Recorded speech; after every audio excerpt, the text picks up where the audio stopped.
So why would blacksmiths vlog? Has it really got something to do with blacksmithing? Is it a fad? Is it just the thing to do? Welcome back to Black Bear Forge. I thought I would address the subject of vlogging. I've done a few things that, theoretically are a vlog. Just talking about what's going on in the shop, what's going on in life in general. And I find some usefulness in that.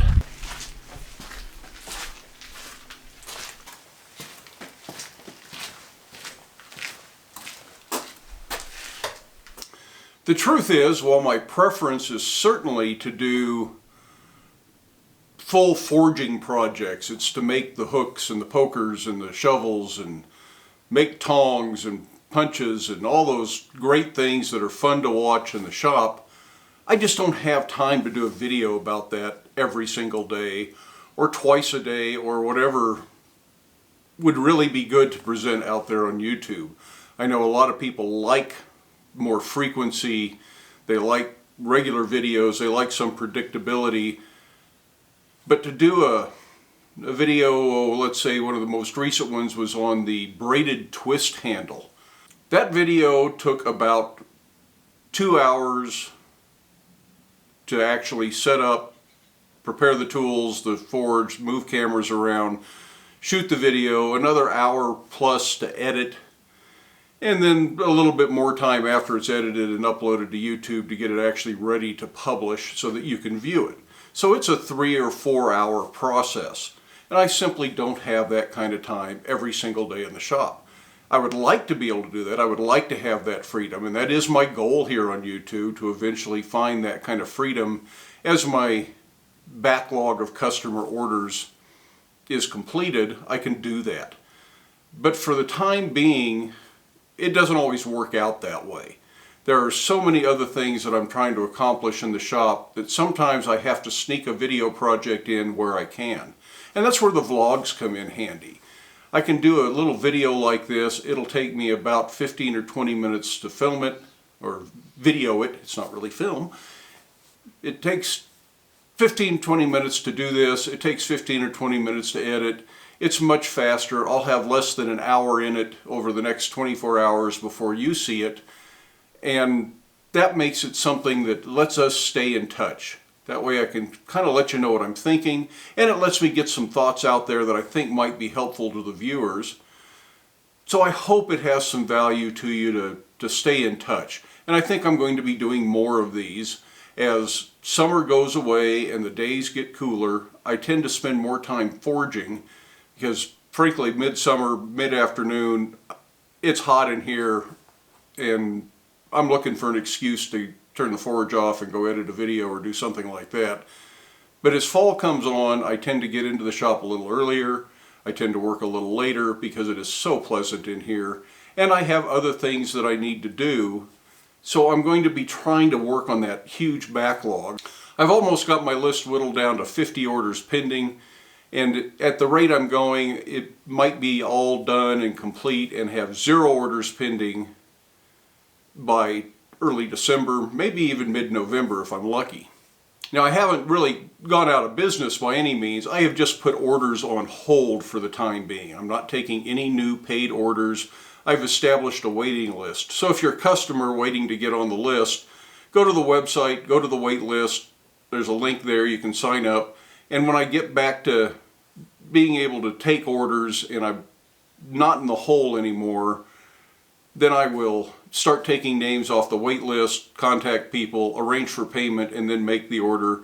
But I'll never take more than 2 or 3 orders off the wait list at a time, so I don't get so far behind again.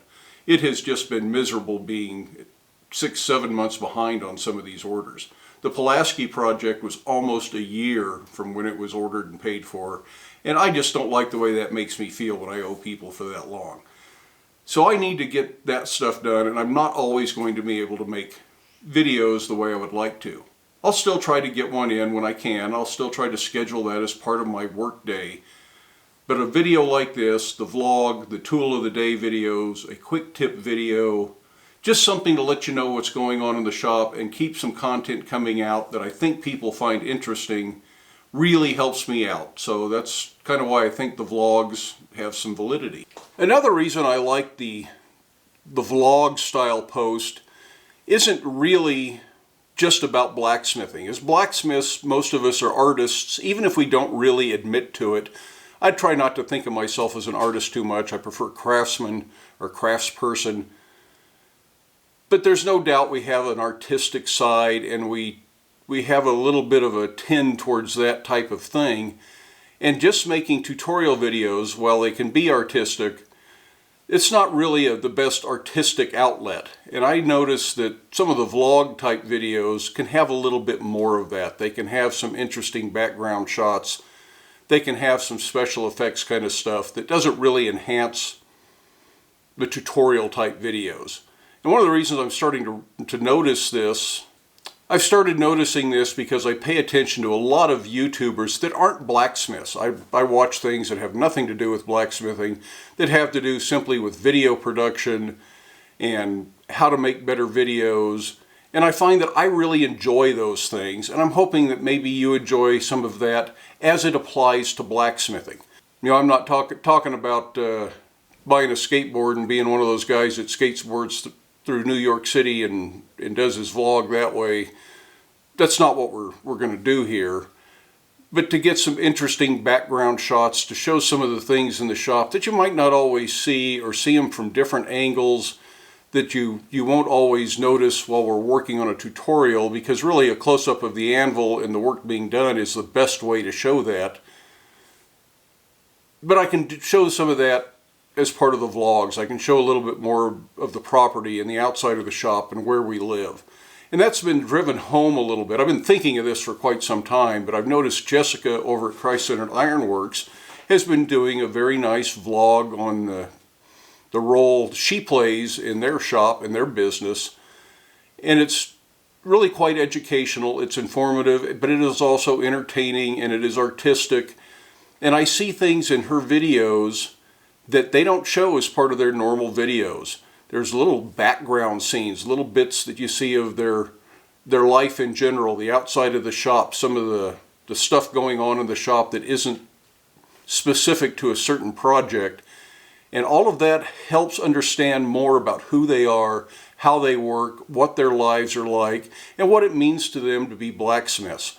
And I'm hoping I can perhaps impart some of that. I'm not going to try and follow her format by any means, but I think a once a week or twice a week vlog style post coming from Black Bear Forge might be useful. I hope you agree with that. So like so many things in the blacksmith shop, whether it's a test forging or a sample piece to see if I like an idea, that's sort of where I'm going with the vlog. Hopefully you'll like it, hopefully you'll enjoy it. If it proves to be unpopular, I'll quit doing it. But for the next month or so, expect to see a few more of these. Like I say, they're fairly quick, simple. I have fun doing them, and that's important to me. Hopefully you'll have fun watching it, and they'll become important to you. In the meantime, I hope you can get out to your shop. I hope you can make something. If you got a camera, maybe try making a vlog. Anyways, be safe, wear your safety glasses. We'll see you for the next one.